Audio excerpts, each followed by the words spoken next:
Good evening, good morning, good afternoon, wherever you may be around the globe. We are so glad that you are with us this evening for Stories and Myths. I'm here with my good friend and co host, John Farrell, also known as Johnny Farrell, if you watch Shawshank Redemption, right? I'm sorry, I don't know anything about you. Or Gilda. It was originally from Gilda. Right, yes. Yeah, we looked that up a couple months ago. Exactly. So Johnny Farrell from Gilda, but here we just call him John or Johan. Well, we'll call you John tonight. So how are things with you, John? I was just going to go into a couple of the nicknames I have for you, but I'll keep it professional here. Oh, thank you. Well, we're having a little bit of Ask me not audio. to call you that. We're having a little bit of audio problem with you, so you might want to wiggle the mic cable there. But while John is working on his audio, I had a very productive trip yesterday. I was able to travel to Virginia Beach and to do an interview with CBN.com or CBN.com, Chris Carpenter from CBN.com, and also from with Wendy Griffith, the co-host of the 700 Club for CBN News, talking about the Victor book. And so it went very, very well. I also was able to speak at the Chesapeake Rotary Club, thanks to my good friend Baxter Ennis. And by the way, for those who are watching, I am available to travel and to speak about all of my books. But right now, I'm particularly promoting the Victor book. And also next month in May, we'll be starting to promote the Forward book, which Victor is the biography of the last 2 years in the life of Ulysses S. Grant, and Forward is Ulysses S. Grant's leadership principles. But I have also quite often been asked to speak about my book, I Am Cyrus, Harry S. Truman and the Rebirth of Israel, which is a fascinating story. And in fact, John and I are going to be doing a show on that probably in a couple of weeks. Absolutely. To talk about the I Am Cyrus book, specifically in the Rebirth of Israel, which is a modern day miracle. So, John, how are you sounding now? Do I sound better than I did? You're sounding 100% better. That is much better. So, okay, I had something clicked that was incorrectly. Well, sometimes it just takes something to click in our lives, and then we sound better. Right. Absolutely. So how about you, John? I understand you're about to set off on a jet-setting adventure. Yes. Well, actually, it's just a weekend trip that my wife and I are taking. We're traveling to the great state of Pennsylvania, which is your home state. We're actually going to Lancaster, Pennsylvania. Actually, we're flying into Philadelphia, and we're spending the night with my sister, who lives in Philadelphia, and we're gonna go over to Lancaster because I got some tickets to go see Sight and Sound Theater's production of Queen Esther. And so I'm going to write about that in the next couple of weeks for inspiration.org, and I can talk about that too, maybe if from a historical perspective, if that ever I would love to do that. Why don't we plan on that for next week? You could kind of give us a recap of Absolutely. And by the way, jets are involved because you're flying. So this jet setting adventure. Right. It might be a puddle jumper. Who knows? No, from Charlotte to Philadelphia, it should be a jet, at least some sort of a jet. Right. So we're going to see that, and excited. I'm going to be writing a review of that, and I'm also going to write an article on a Christian stage theater production as a valuable form of entertainment, because I do think that is a valuable form, and I think there's one here in South Carolina, or where you live in South Carolina, that's Narrowway Productions, and so hopefully in the near future I'll be able to go see a production there and do something that's more inclusive of everything. So we'll see. Yes, where John and I work at Inspiration Ministries, it's literally almost sitting on the border. So many of us, like myself, live in South Carolina, but John, you live in the fair colony of North Carolina. Woohoo! Go Tar Heels. Yes, I do. Yes. So, all right. Well, we'll look forward to that. What is on the agenda for tonight? So we are going to talk about a little more about Grant and some of his relationships with his family members. But before that, we're going to also talk about his abolition days, or not his abolition days, but his his abolitionist. Because at the beginning of the war, he wasn't an abolitionist, but he became one by the end of the war. And so I just want to go into that and see why that was. Well, I would like to clarify what you said, even in your question, because the truth is that uh, Grant became an abolitionist with the firing on Fort Sumter. Okay. So at the beginning of the war, he was an abolitionist. Before the war, he was not. He grew up in a household that was very staunchly abolitionist. His father was very political and very anti-slavery and pro-equality. And so Grant grew up in that kind of atmosphere. And then he ended up marrying into a slave-holding family. And so his wife, Julia, lived on the Dent plantation just outside of St. Louis. And so when Grant left the Army in 1853, he came back to the plantation where his wife and his two children were living while he was stationed on the West Coast. And you need to remember, you say, well, why were they separated? Back then, there was no intercontinental railroad. There was no connection unless you literally went across the country via a covered wagon. And so in order to get to California, you had to get on a sailing ship or a paddle wheel ship, a steamship, and sail down to Panama or Nicaragua and go across the isthmus, get on another ship in the Pacific, and then head up to San Francisco or Los Angeles or wherever it may be. So there was no crossing of the Rockies during this time period. Only if you did it with covered wagon, and that was extremely dangerous. Right. You know, there was hostility between the U.S. citizens and the Native Americans, and so it was a very dangerous thing to do. And so the Army didn't send their soldiers across the continent; they went around. So it was the other thing about that is that at the Isthmus of Panama, they constantly, because it's a tropical environment, they were constantly having malaria outbreaks, cholera outbreaks, other kind of diseases that would happen during that time. So when Grant came back to St. Louis, his father-in-law, Julia's father, who called himself Colonel Dent, which is quite amusing because he was not a colonel, but it was like something that they did, like Colonel Sanders, you know. I mean, it's something that they did back in those days. And so Colonel Dent had this very large plantation with many slaves. And so he gave several acres to Ulysses Grant to farm, and he gave Ulysses a slave. So Ulysses did own a slave for a time, but a lot of people in St. Louis were very unhappy with Grant because he worked side by side with his slave. Instead of being up on a horse or sitting on the porch and telling the slave what to do, he got right down into the furrows of the farm with him and rooted out the stumps and the rocks and hooked up the mule and the plow, so to speak. And so he worked right with them, and they formed a bit of a friendship. And as the issue of slavery was tearing apart the country, and this had been going on really since the Constitutional Convention, and even before, during the debate over the Declaration of Independence. If you've ever seen the play 1776, you see all about this argument. But it's a great play. It is a wonderful musical. One of my in fact, that musical set me on my course to being interested in history. So awesome. I have great admiration for it.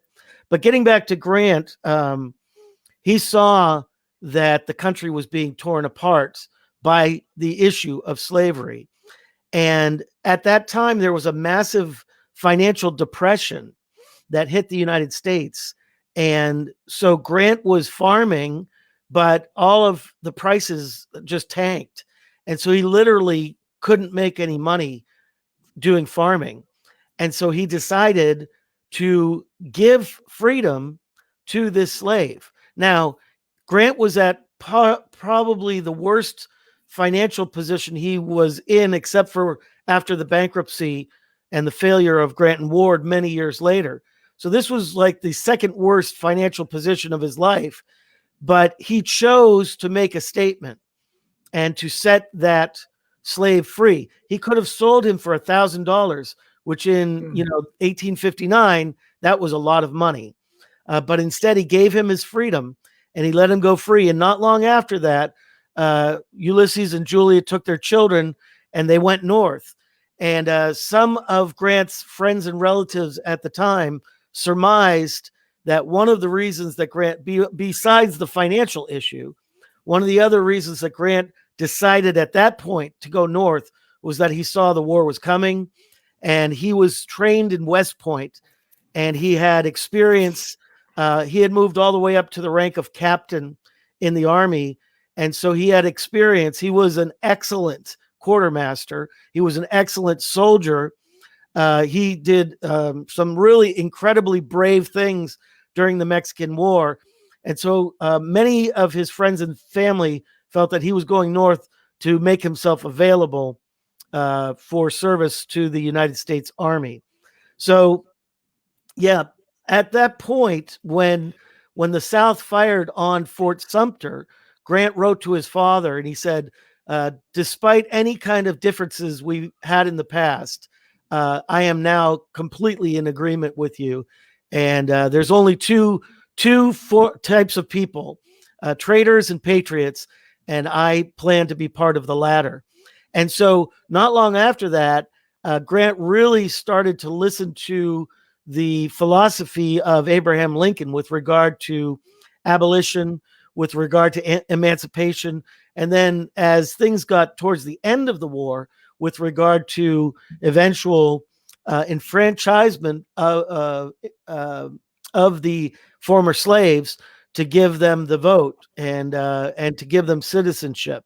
And so when Abraham Lincoln was cut down by John Wilkes Booth, it was Grant who picked up that flag that was fallen, the flag of freedom for all people, the flag of equality, no matter what your race, color, creed, or beliefs. And so a lot of people have said that Grant was one of our worst presidents. I would say just the opposite. I think that Grant was one of our best, most important presidents because he pushed through the anti-KKK bill. He helped develop the Department of Justice, and his attorney general went after the KKK and basically destroyed them for 25 years, along with the military in the South. He also pushed through the Civil Rights Act of 1850 or 1875, granting equal rights. And at the same time, he kept the country together and didn't allow a second civil war. For just doing those things, he's one of our greatest presidents. Absolutely. Well, I have a lot of questions that kind of go along with what you were saying, but before I do that, I want to welcome Kelly William Duncanson to the viewing, and I know that she had a question last time, and we'll go into that at the end. She had a question about revisionist history, and we'll touch a little bit on that at the end of the video. But want to touch base with a little bit of something you said about Abraham Lincoln, who when he died, Grant was the next person up to kind of take that banner of equal rights and champion that. So just how specifically did he carry that banner forward during the next 2 decades of his life? Well, first of all, one of the things that Grant did with the direction of Lincoln to a certain degree, but Grant even took things further. Even Grant went beyond his authority, just to be frank about it, at Appomattox. And he placed into the surrender terms a phrase that really brought about a healing, not a complete healing, but the beginnings of healing between the Confederates and the Yankees, between the former Southerners and the Northerners. And that was that he wrote that if the Confederate soldiers would lay down their arms and peacefully go back to their homes, as long as they keep the laws of the land, they will not be hindered or harassed by the federal government. Now, he wasn't authorized to do that.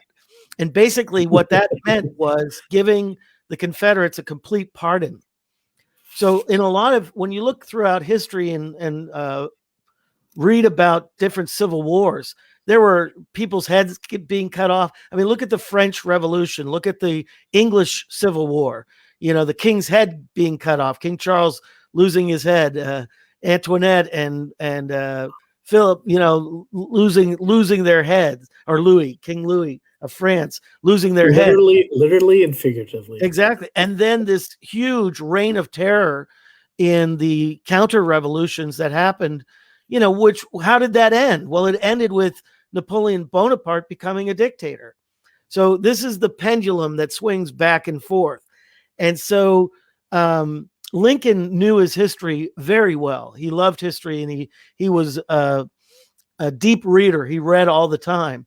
And he said, we do not want a civil war to end that way, with hangings and retribution and firing squads, because then it really never heals. It just keeps going on and on. We talk about the wars that we have. It defeats the purpose.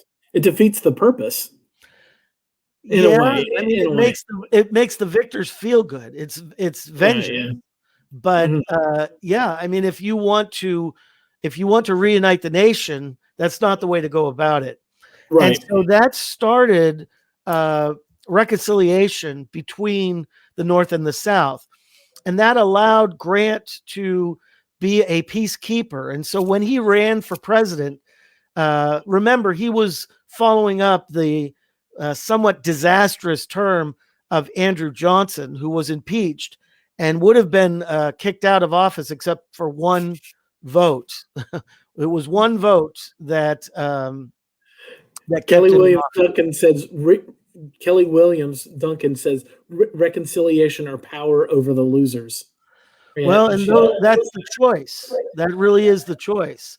And so so Grant came in after Johnson had been there, and Lincoln had brought Johnson in as a Southern governor as another way to reconcile, but it backfired on him because Johnson was very much a white supremacist, and he was not interested in going along with what were called the radical Republicans of Congress, who wanted to go much quicker and much further with regard to, helping the slaves former slaves get on their feet and have equal rights. And so when Grant ran for office, his slogan was, "Let us have peace. Let us have peace."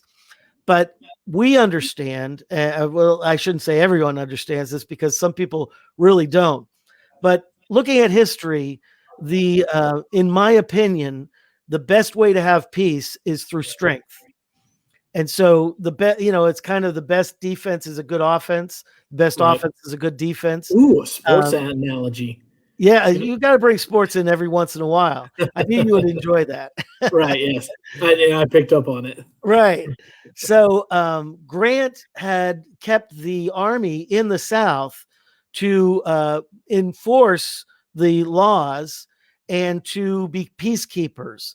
Now, the Southern aristocrats and the former Southern soldiers and generals, most of them didn't like that at all. But the problem was that you had several generations alive who were raised to believe in white supremacy.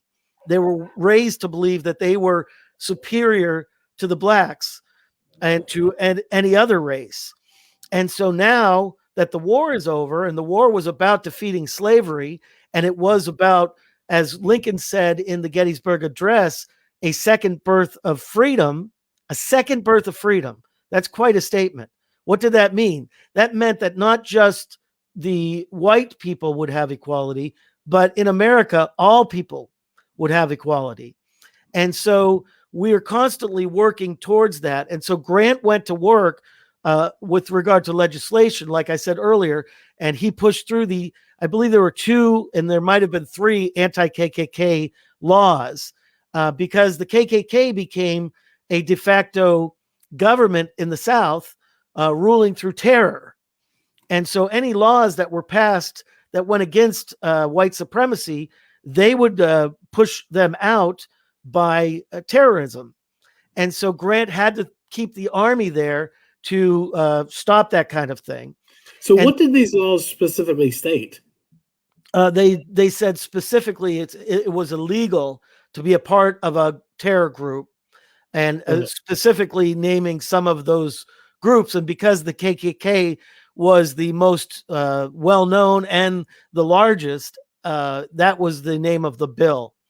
And so, they would intimidate judges, they would intimidate sheriffs, or they would have their own people become judges, or they already were judges, or they already were sheriffs, and all to keep white supremacy throughout the South.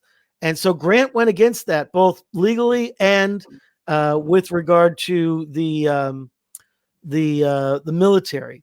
But then he also pushed through the Civil Rights Act of 1875, and he believed so much in that bill, which brought about equality at lunch tables, equality in restrooms, equality on public transportation. What does that sound like? It's what the civil rights movement fought for, right? Sadly, that was all in that bill way back in 1875, pushed through by Ulysses S. Grant. He was 80 years ahead of his time, and 90 years ahead of his time. And so when the law passed, he symbolically walked down Pennsylvania Avenue and up Capitol Hill so that he could be surrounded by all the congressmen who supported the bill. And he signed that act there to bring that freedom. But unfortunately, within only 8 years, the Supreme Court overturned that act, which was the beginning of a reign of terror that we call Jim Crow racism in the South.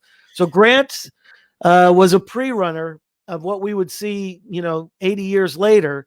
And that's how he walked out the theories of Abraham Lincoln. He did it through action. Yeah, so I just wanted to go into a little bit about what you just said, the beginning of the Jim Crow era, and if you could expand upon that, and what exactly, how did the overturning of the Civil Rights Act of 1875, I guess, mark that dark period in American history, and what was Grant's place in that battle? Well, Grant was totally against it. And for him, it was one of the big tragedies. He basically felt that they had won the war, but they lost the peace. And that was true. The peace that was attained in the Civil War wasn't truly enacted until the year I was born, which is 1964. And that's a tragedy. So it took nearly 100 years after the Civil War for what the war was fought for to actually be put through completely in legislation. And that goes on day by day in the hearts of men and women. But so it was a tragedy. And, what took place was that the South, there were two things. One was the overturning of that law, but the other one happened just a little bit earlier than that, when Ulysses S. Grant left the White House in 1877. Rutherford B. Hayes ran for office, and it was another one of these elections that, like the one we just recently had, the last two elections that we've had, where it was so close that there was no winner. And so the election went to the House of Representatives to decide, and there was a bunch of backroom dealings that happened. And basically, Hayes agreed that if they would vote for him to be president, he would withdraw the U.S. federal troops from the South. And so they voted for him, and he almost immediately removed the troops from the South. And basically that left, the KKK and other groups, although KKK was not in business at that time, but it left the disorganized white supremacists free to start rebuilding the KKK, and that's what they started to do. It took them 20 years to get back to strength again, but immediately they started enacting these laws. They called them the Black Code laws, which is what put into practice what they call separate but equal. It was separate, but it certainly was not equal. And so separate schools, separate lunch counters, separate bathrooms, separate drinking fountains. I mean, in all the way up into the 1960s, in certain places in the South, you would go somewhere and there would be a drinking fountain and they would be marked black and white. It was sickening. It was not what America was ever meant to be. Absolutely. But it was something that we had to work through. And so, Grant was terribly upset about it. And so that's one of the things that he wrote about in his memoirs. And he finished his memoirs by saying that this war was about slavery. And now that blacks are here, they were brought here against their will. But now that they're here and now that we've fought this war, then they deserve equal rights, just like everyone else. So amen. His last words, literally, that's one of the things I so admire about Grant. His last words were, not only let us have peace, but let us have equality. Right. Well, I want to, before I ask your next question, I want to welcome Marlene for joining to the show. And thank you for following us, as well as Kelly. Hi, Marlene. Hi, Kelly. Marlene did have a comment saying, yes, that's exactly what happened when you were talking about the Black Code. But going into my next question has to do with the lost cause. Before, I want to know how Grant fought the lost cause. But first, before you go into that, dive into that, for those who don't know, if you could explain a little bit what the lost cause school of thought was, and then when you talk about Grant's involvement in that, who actually won the battle with the lost cause? Those are excellent questions, John. You should think about doing this for a living, because you're really good. All right. So the Lost Cause School developed very quickly after the end of the Civil War. These were academics and historians and writers and politicians who were embarrassed that the planter class led the southern states into a rebellion against the United States. And it was so, it's hard to even describe the devastation to the people of the South in that war. When you look at photographs of Richmond and Charleston and Columbia, South Carolina, and Atlanta, they were just black with, the buildings were gone. They had just been destroyed and burned. And there were some buildings, but not a lot. And so it was, the end of, or the second part of Gone with the Wind is actually quite accurate as far as that's concerned. Wow. Now, sadly, Gone with the Wind follows the Lost Cause thinking. And in the Lost Cause thinking, the slaves were really happy to be part of the plantation and to be serving the way they were. They weren't, there was not this, wanting to break free and so forth. They felt like they were part of the family and that these families were so good to them. Well, there were some cases of that as far as the families being good to the slaves, but there were also numerous, tens of thousands, hundreds of thousands of cases where these slaves were kept in cruel bondage. They were beaten severely for any kind of infraction of the rules. They were not allowed, in most southern states, they had laws against the slaves learning how to read because they didn't want them to become educated so they could learn how to have an uprising. against their masters. And so it was I highly recommend the movie 12 Years a Slave. That gives you a really good understanding of how things were, not everywhere. Again, there were places where they were more lenient and it was more of a family feel, but that was not always the case.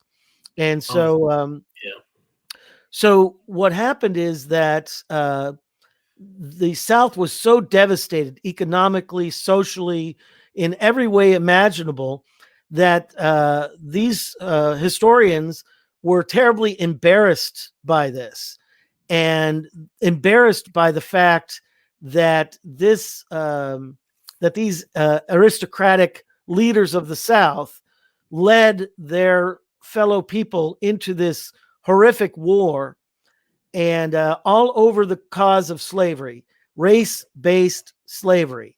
We have to look at it for what it was. There were not white slaves. Now, there had been white indentured servants early on, but they got rid of that concept pretty quickly, and it became racial-based slavery. And it was primarily black African blacks, although there were some cases of Hispanics, there were some cases of Native Americans, but primarily it was white people owning black people. And so the Lost Cause School said, oh, the war was not about slavery.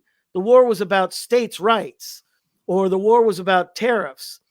And for anyone who studied it at all, you know that the only reason that it could be about states' rights was so that the state could choose to keep slavery.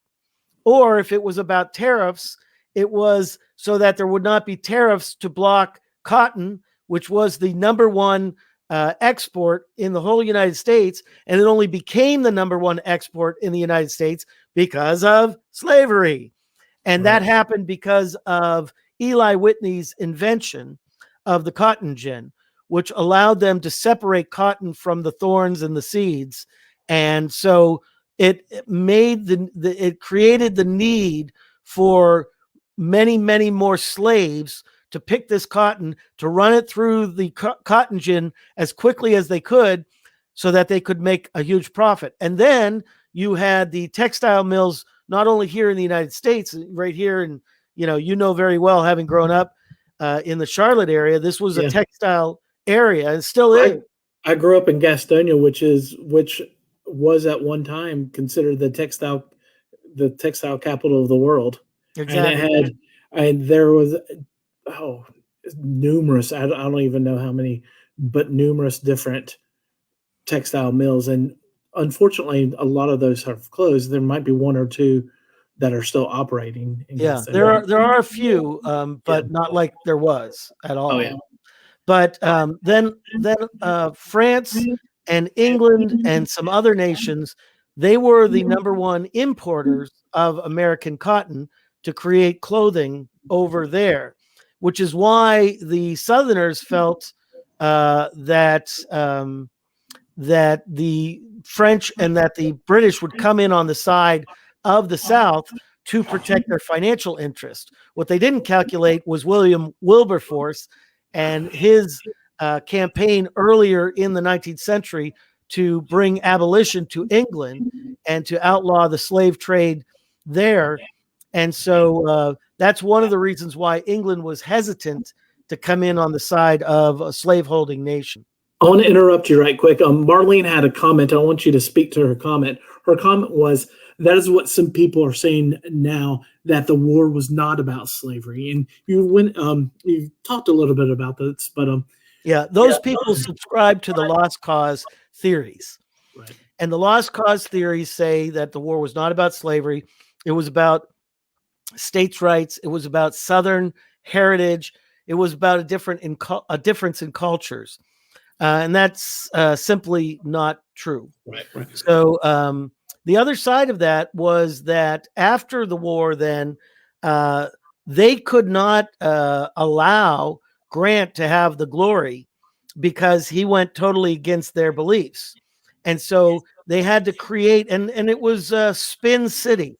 It was a major public relations smear of Ulysses S. Grant and a major public relations buildup of Robert E. Lee, because they had to build up Lee as their great commander and they had to tear down Grant. So Grant became a butcher. Grant became a drunkard. Grant became a terrible president with all these scandals that happened during his presidency.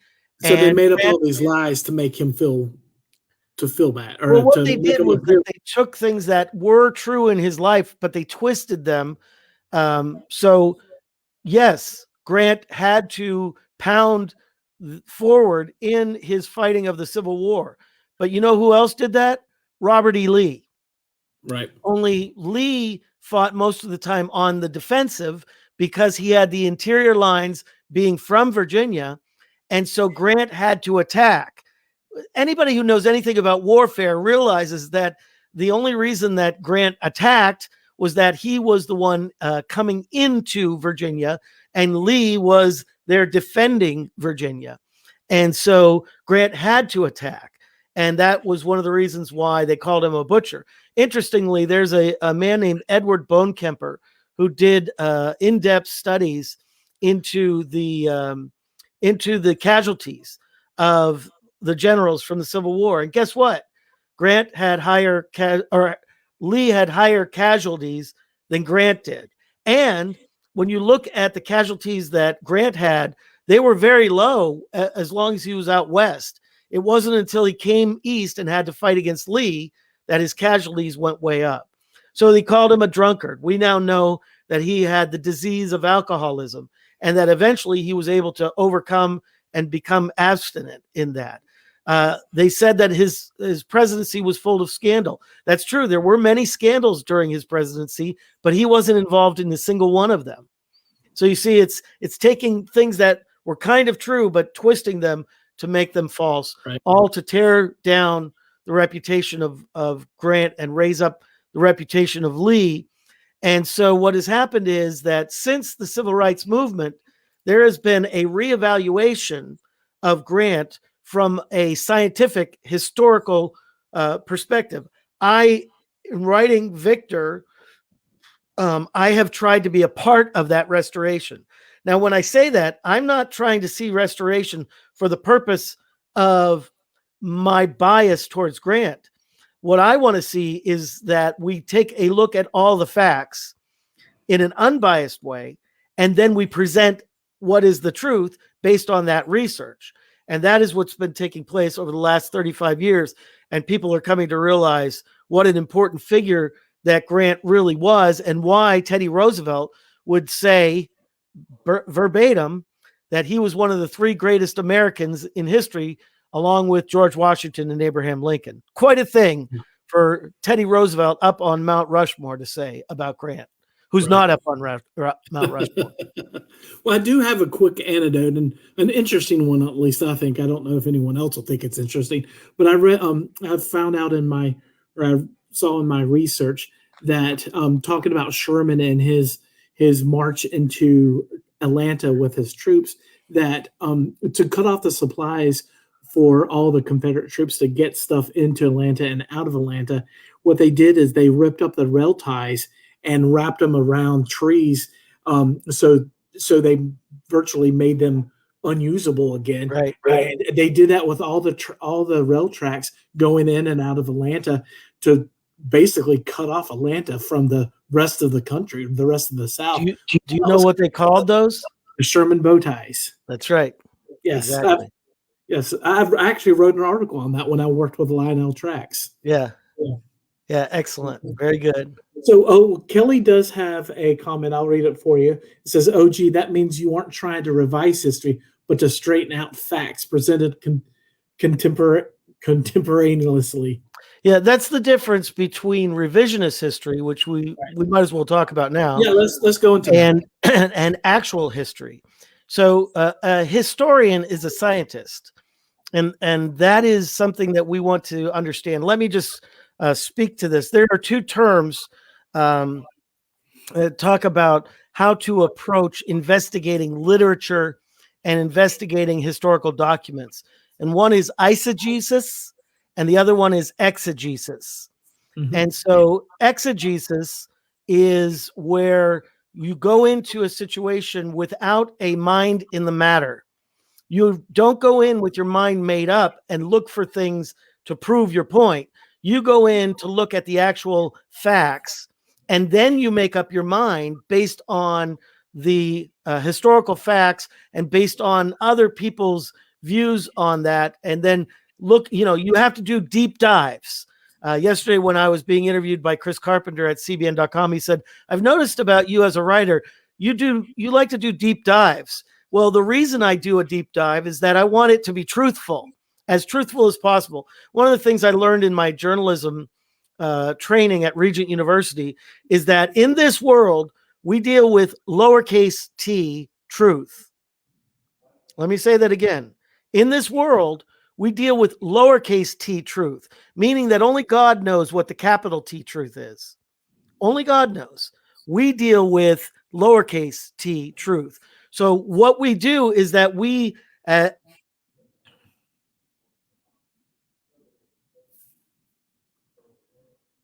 Craig, you just froze.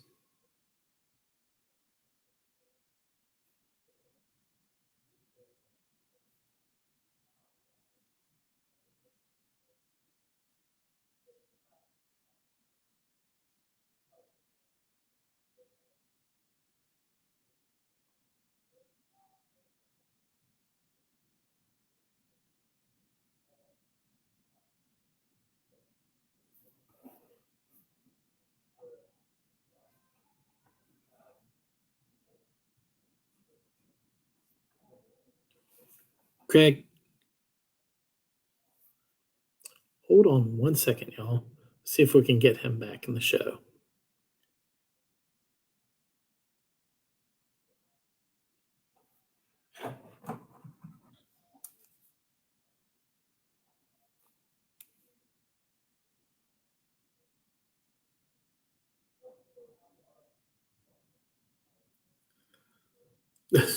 You're right, Kelly. He says it's the devil not wanting us to discuss a very important part of what is going on now in our society. You're 100% right. Trying to see if I can text him.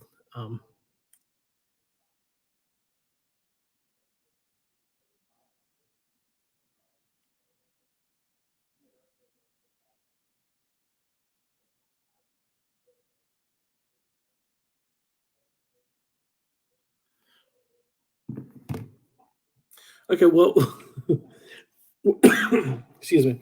We're gonna wait just a couple more minutes to see if he gets on, and hopefully he does, because I know he was going on into his questions about revisionist, or his answer to revisionist history and what is that basically. We were also going to talk about his relationship with his son and his wife and how important those were to Grant in his last couple of years of his life. But because we are running out of time and that we've lost Craig, we're probably going to hold that off until next week. I do apologize for his being disconnected. Just waiting to see if he texted. Hold on. He texted me. Hold on one second. He is trying to reconnect. So if y'all want to hold on for just a couple of minutes. Kelly, you had a question of what did I do with Lionel Trains? I was actually a content manager for them from 2014 through 2015. And then I switched over to their Lionel Racing side. I had worked with NASCAR for 7 years, so I had a lot of NASCAR experience.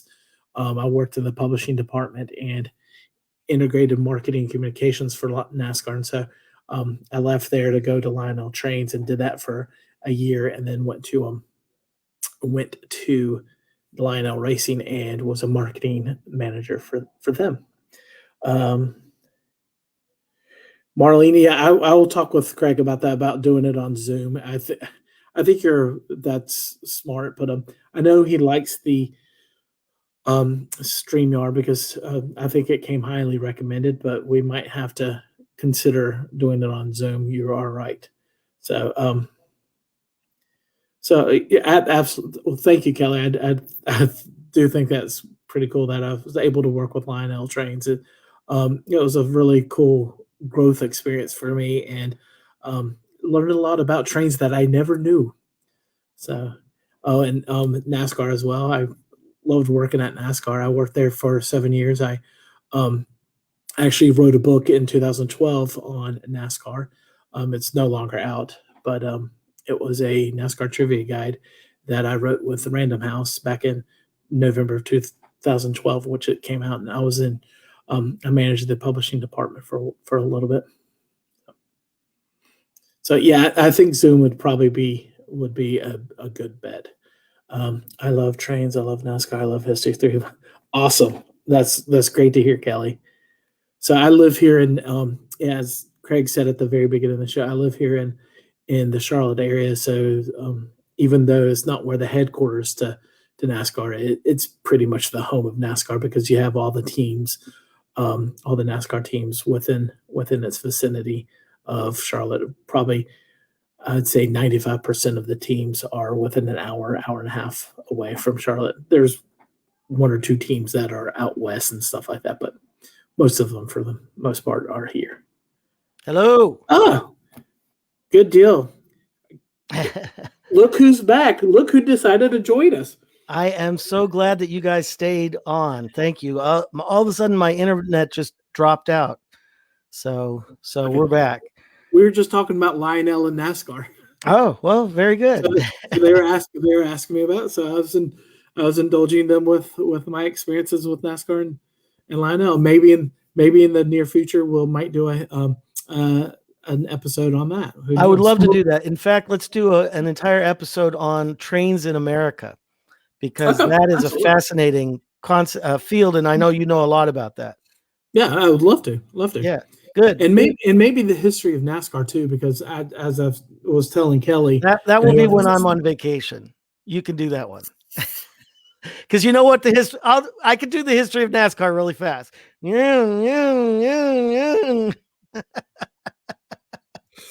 forgot the history of NASCAR, and then somebody goes like this with the flag. You forgot the tricky triangle. You forgot the road courses. It's not just all ovals. So anyway, all right. So let's get back. Let me finish up what we were saying about revisionist history. Yes. Yeah. So there's a difference. Eisegesis is when you have your own opinion and you go out looking in the literature to prove your opinion that you already have. That's another way of saying that is proof texting. And so you're looking for proof in the text for what you already believe. And that will always lead to error, because you will find what you're looking for, but it won't be the truth. And while we can't find the capital T truth in this life, we can find an awful lot of lowercase t truth looking at the actual facts in the literature, looking at the actual events, and then drawing conclusions from those events that we are able to then apply today to our understanding. So does that make sense? Sure. John? Yes. Sorry. John, I know. Hello. We're not talking about NASCAR anymore. So what revisionist history does is that they do eisegesis. They do proof texting, and they create history based on what their political views are, rather than pulling history from actual facts and doing it using eisegesis or exegesis. Awesome. Sorry, I was laughing. I was reading Kelly's comments about left turn, left turn, left turn. So, and then she says that road courses or road course races don't count, which they're hard to score, which I'll go into later. But I can talk to you, ask you a couple questions about his relationships with his son and his wife, or do you want to say we'll go up to the top of the hour. Okay. Well, so one of the unique things about your story, Victor, about your book, Victor, is it's about Grant's last 2 years, but in a way, it's also a love story. So, and he had an amazing relationship with his wife, Julia. I was thinking it was Julie for a second, but Julia. I was wondering if you could go into a little bit about what that relationship with his wife meant, and just how important she was to his life, especially in these last couple of years of his life. Grant, while he he was very intelligent and he was a great strategist, but he was very shy in public, and especially in his early years. He had a tremendous modesty that was taught to him by his mother. Now, his father was not like that at all. He was bombastic and very opinionated. And that's one of the reasons why, for most of their lives, Grant did not get along with his father, Jesse Root Grant. In fact, during the war, Jesse Root Grant did some things that were quite shady. And Grant kind of had to very firmly say, you need to stop and you need to not be involved in these things. And so Grant was, when he met Julia, they completely clicked. You know, they say opposites attract. And Grant was very much an introvert, and Julia was just the opposite. She was a Dolly Madison. In fact, she was in her elements when she was first lady in the White House for 8 years. She just absolutely loved that world. You know, she grew up on a Southern plantation, and it was very much an aristocratic type of upbringing. But she had a very good heart, and she did eventually come to accept equality. Although, you know, when you grow up in that kind of slavery existence, there are things that are hard to unlearn. And so there were some things about Julia that some people might be offended with today. I don't think that it was that she had a bad heart. I think it is hard to unlearn certain things. Right. And so they fell in love when they were very young, in their early 20s. They both had a love for horse riding. They loved to take their horses out into the fields and the woods around the plantation there in St. Louis. And they spent many, many hours riding horses together. And so they just had this very sweet affection for one another.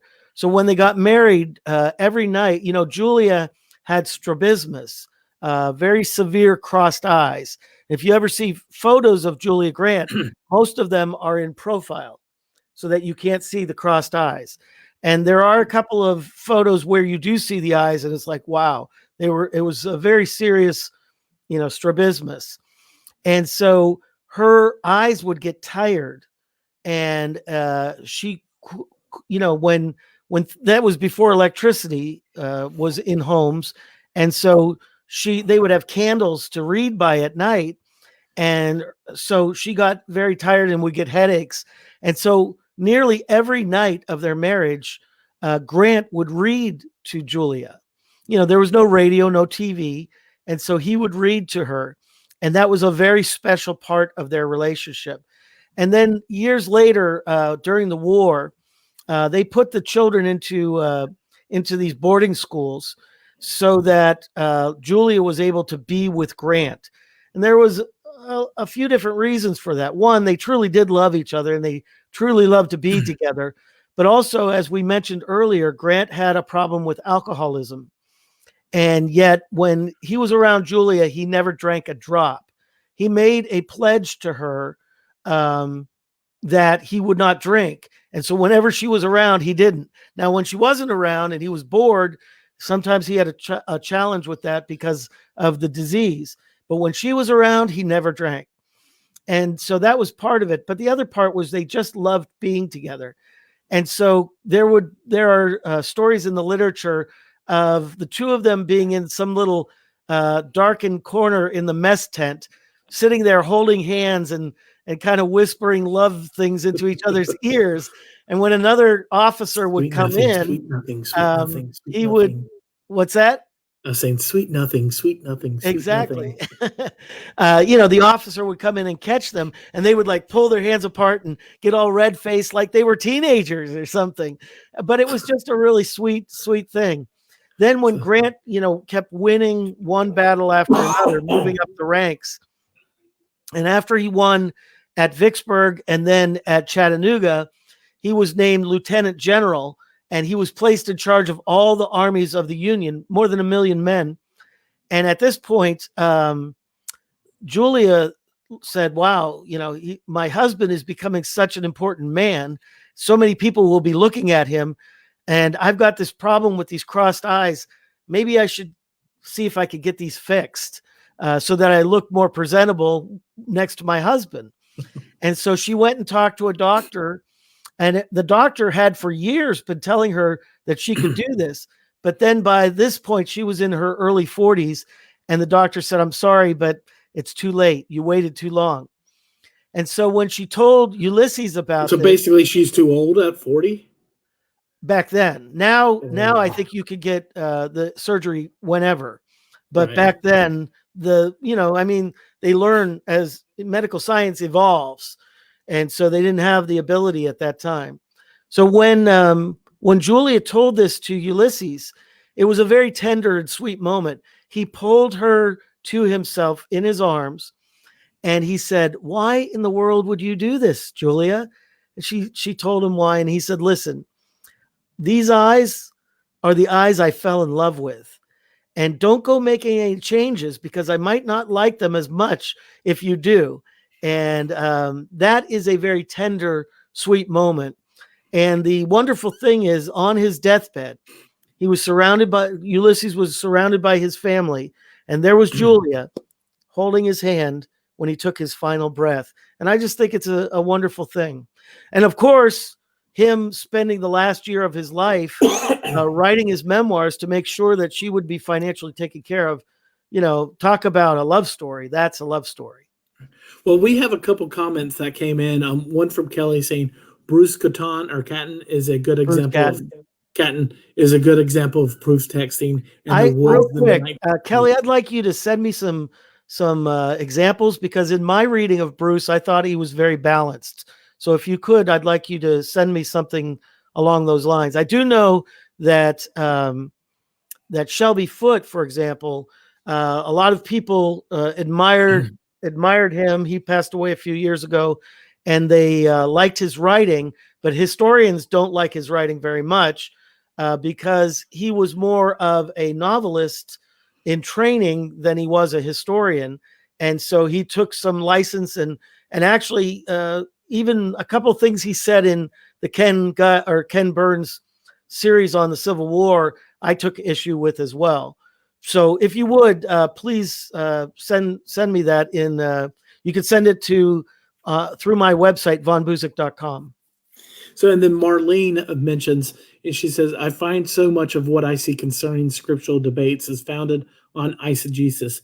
That's why I stress to people that real research is not just finding things that back up what you already believe, but also investigating what the opposition is saying and why. Then you can develop an opinion based on all the facts. Yes. So, absolutely. And then Kelly again says, so many times we miss truth when we go in with preconceived notions. And you'll notice she put underscore or under lowercase t truth and uppercase t truth. Right, absolutely. And then I'm assuming Marlene's comment how romantic is regarding the relationship between Ulysses and Julia. And then Kelly again says it will take a while because I detest his writing. I hadn't thought about that about Shelby Foote. So well, I'm somewhat surprised because the reading that I've done of Catton I thought was balanced. So if you don't mind sending that to me, I'd be interested in that. All right, moving along. Well, so last question, and then we'll close it for tonight. Is tell us about the special relationship that Ulysses had with his son Fred. Well, Ulysses was an excellent father, and so he loved all of his children in very special ways. I wouldn't be able to say that any were his favorites. I think he loved them equally, and there's evidence for that. But in terms of trust, I think that he probably trusted Fred the most. And this relationship. And how many kids? And 4 children. Fred was the oldest. And then Ulysses Jr., who they called Buck because he was born in Ohio, the Buckeye State. Okay. So he became Buck. And then and then Nellie was his daughter, and then Jesse, named after his father, was the youngest. And Jesse actually became a politician and ran for president, but he lost the nomination, and that would have been in the 1920s, I believe.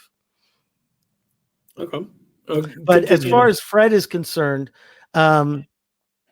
Grant invited Fred, and this is hard for us to imagine today, but Grant invited Fred at age 14, 13 at that time, to come to Vicksburg and to actually travel with him to the battles. And so there's the general in chief of all the Western armies on this beautiful horse. He had several horses, but they were all beautiful and they were all wonderful. His favorite was Cincinnati, which was a wonderful thoroughbred. But he had other horses that he loved as well. His favorite riding horse, when he had to go long distances, he actually picked up there in Vicksburg, and he named that horse Jeff Davis. We know that the president of this Confederacy was Jefferson Davis. And this horse was actually taken from the Davis plantation in Mississippi and presented to General Grant. So he named the horse Jeff Davis, and it had a really wonderful gait. So when he was riding long distances, he would always ride Jeff Davis. And but when he went into battles, he most often would ride Cincinnati. And by the way, he gave Cincinnati, but he loaned Cincinnati to Abraham Lincoln when Lincoln came to visit the troops around Petersburg, because, he actually gave Lincoln the opportunity to choose between Jeff Davis and Cincinnati. And Lincoln chose Cincinnati because it was a much taller horse and better for Lincoln's long limbs. Jeff Davis was a smaller horse, and Lincoln might have been dragging his feet across the ground. So, but anyway, he had a reversion to the name too, probably. Maybe, but he might have liked riding Jeff Davis. I don't know. But at any rate, Grant's riding his horse, but right next to him on a little pony was Fred riding his horse at age 13 and observing the Battle of Vicksburg, which is hard to imagine. And during Champions Hill, which was a really terrific battle, it ended up being a Union victory, but it was a hard-fought victory. Fred got shot in the leg. I mean, it could have killed him, but fortunately, the way it hit him, it didn't go too far in, but it went in, and he had to nurse this wound for a couple of weeks until he healed. So Grant's chief of staff, John Rawlins, from that point on for the rest of their relationship, always called him the veteran. Fred, the veteran, because at 13 he was shot and wounded in the Battle of Vicksburg. So he was the veteran of the Civil War. Yeah. So Grant, he wanted to see Fred become a soldier. And so he encouraged him to do some of the studies that Grant never had the opportunity to do, including studying strategy and also studying French, because a lot of the strategies that were being taught in those days were Napoleonic. So West Point was very strong in French. And so Grant made sure that all of his children spoke French fluently. And so Fred ended up going into West Point, graduating, moving up the ranks. By the time Grant had his disease and Fred was helping him as the editor, Fred was a colonel in the Army. He ended up becoming a general. He fought in the Spanish-American War, and then he was an advisor during World War I.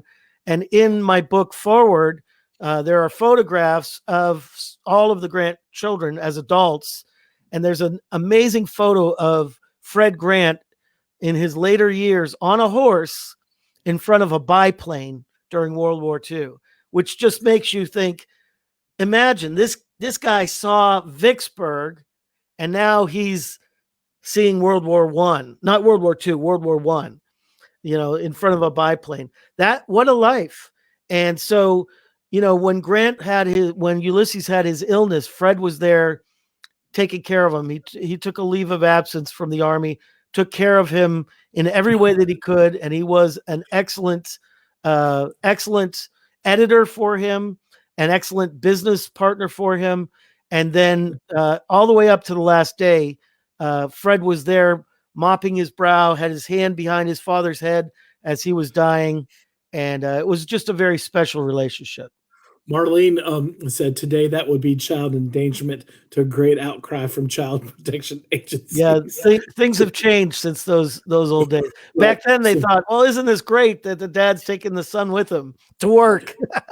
Going back to proof texting, Kelly says she hasn't read him for 30 years, so she may have a different opinion these many years later, but she'll do that.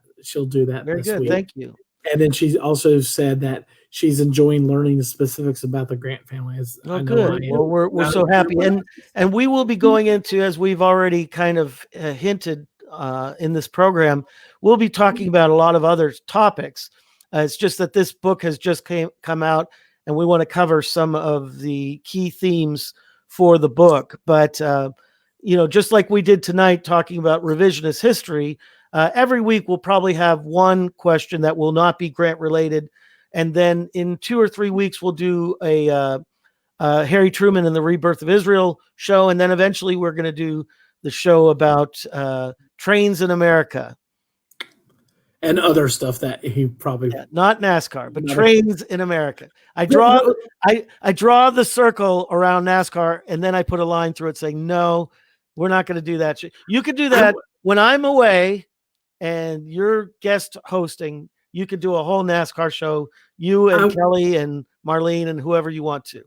I will say this, though. The history of NASCAR is extremely colorful, and there's a lot of colorful, rich characters in it that you could talk for years about. No, you could talk for years. Well, I wrote a book about it, so yeah, of course I could. But anyways, I want to thank everybody for joining us tonight. And Kelly writes in, she said that she believes I was working on Cyrus when we met. So that's very cool. Very cool. I think when we met, you were working on Grant. That's exactly right. Yeah. It took me about 5 years to do the research and writing for the Cyrus book. And it took 2.5 years for the Grant book. And part of the reason was, I was also working full-time jobs while I was doing that. But awesome. Well, Kelly asked what my last name is. My last name is Farrell. Johnny Farrell. Go back to the movie Gilda. Go back to the movie Gilda, and you'll see Gilda Radner, or not Gilda Radner. What's her name? Whatever her name is. Well, whatever the real actress's name is, she says, "I've heard a lot about you, Johnny Farrell." And it's also in Shawshank Redemption. And he responds, Rita Hayworth. And he responds, "That's funny. I know nothing about you, or I haven't heard anything about you." There you go. So yeah, we're going to hear more and more about John Farrell. Oh, yay. All right. Well, just a reminder for those who are interested in purchasing the book, Victor, The Final Battle of Ulysses S. Grant, you could go to grantvictorbook.com, grantvictorbook.com. Also, just put into the search in Facebook, Grant Victor Book, and it will pull up the Grant Victor Book page. And there's a listing of all the different interviews and background stories and, other, kind of news events about the release of the book. So there's a lot of interesting things there. And of course, all of our stories and myths episodes talking about the Victor book are on that archive as well. Or you could go to my website, vonbuzik.com, not only to learn about the Victor book, but about I Am Cyrus and my book, Nobody Knows, the Harry T. Burley story, and other books that I've written are all available on the website. So, John, any final words? No. I'm looking forward to traveling tomorrow and going to Lancaster, Pennsylvania, to see Queen Esther by the Sight and Sound Theater, and And you'll give us a report next week. I look forward to reporting back on it and letting you know how the experience was. And I've heard it's really. I was doing a little research on it a couple of days ago, and the stage is actually surrounds you on three sides of the audience. So I was like, that's pretty cool. So you're immersed into the actual scene. Well, that's going to be wonderful. I can't wait to hear about it. Well, for John Farrell, not Johnny, for John Farrell and myself, Craig Von Buzik, thank you for joining us. And we'll see you here 7 p.m. Eastern U.S. time next week. Same bat time, same bat channel. Have a wonderful night, everyone. See ya. Bye.